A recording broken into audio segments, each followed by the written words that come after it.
Ainda na declaração, né, que está na entrevista aos Pingos nos Is, o Bebiano falou que o Carlos até atua, né, com a seguinte estratégia, com o método de usar outros perfis para destruir, segundo ele, né, no próprio Bebiano, reputações aí, né?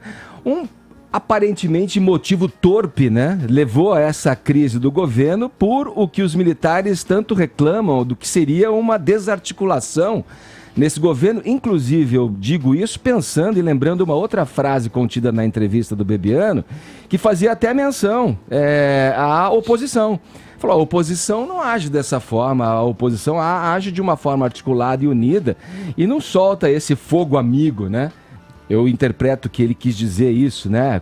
Quando diz que o PT não ataca o PSOL, ou o PSOL ataca o PCdoB, quer dizer, qual a avaliação que você faz dessa crise aí surgida, como eu disse, de uma conversa que, como a gente brinca aqui, parece uma conversa de quinta série, né? É difícil fazer uma análise sobre um fenômeno tão bizarro, né? Uma crise gestada na mídia. Uma crise gestada na mídia a partir de um mal-entendido nas conversas aí entre ministro e presidente. Eu queria fazer um comentário mais de cunho psicológico e até social, porque eu acho possível a gente extrair Você não vai falar da macumba psicológica. Não. Que o próprio Bebiano falou, que o Carlos aí para o Eu tô ouvinte... tentando entender até agora o que Carlos age. é assustador, mas eu ainda não entendi o que só você para o quer dizer. espectador que está nos assistindo, o ouvinte que nos acompanha, que pode não ter visto essa entrevista, ele usou essa expressão, Bebiano, que Carlos Bolsonaro teria feito uma macumba psicológica com o pai. E que resultou nessa reação intempestiva, digamos, do aqui não vai Bolsonaro. Vai ter manipulação, no fim das contas, aqui né? não quer, Quis colocar uma sugestão ali. Aqui não vai ter macumba nenhuma, é só um comentário de cunho psicológico mesmo, porque eu acho que é possível nós extrairmos aí para as nossas vidas mesmo uma lição. Sabe aquela expressão da sabedoria popular que fala o seguinte: você quer ser feliz ou ter razão? Né? Eu sempre achei isso muito interessante porque coloca a felicidade e a racionalidade em polos opostos, mas é uma situação muito comum, especialmente em relacionamento, certo?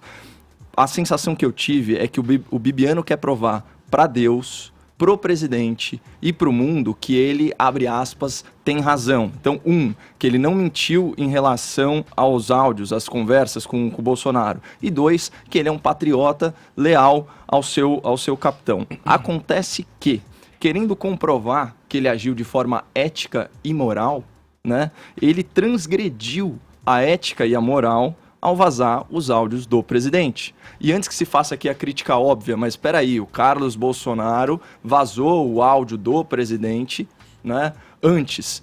Olha a grande diferença aqui. Primeiro, obviamente foi com o consentimento do próprio presidente da República que retuitou a mensagem. Segundo, a família Bolsonaro vaza um áudio do próprio Bolsonaro. O que o ex-ministro Bebiano fez foi vazar um áudio de terceiro, certo? Do seu interlocutor, numa mensagem privada.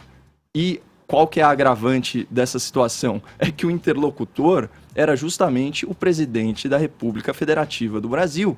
Isso é muito sério.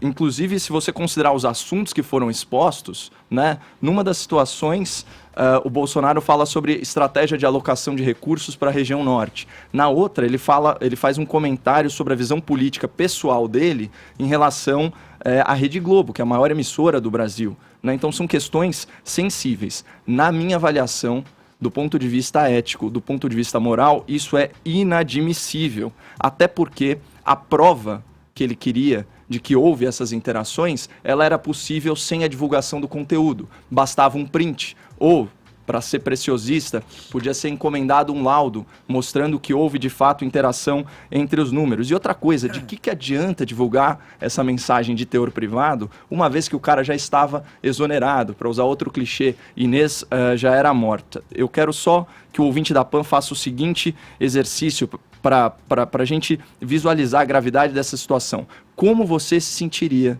se fossem vazadas mensagens de cunho pessoal, com opiniões e críticas pessoais suas, no seu ambiente de trabalho? o ambiente de trabalho do presidente da República é a arena pública. Então, assim, antes de ser uma crise, foi um grande mal-entendido. Para o Bibiano, falar com o presidente por WhatsApp configura, sim, uma conversa. Para o presidente, não houve conversa, muito menos em relação ao escândalo do Laranjal do PSL. Então, retornando aí para o começo do comentário e para aquela frase famosa, você quer ser feliz ou ter razão? O Bibiano, ele sai dessa história sem ter razão e infeliz. E, na minha opinião, ele deveria ter aproveitado a saída honrosa oferecida pelo presidente da República naquele vídeo de agradecimento que a gente falou que foi protocolar, mas que foi um gesto formal de despedida pela porta da frente e não pela porta dos fundos.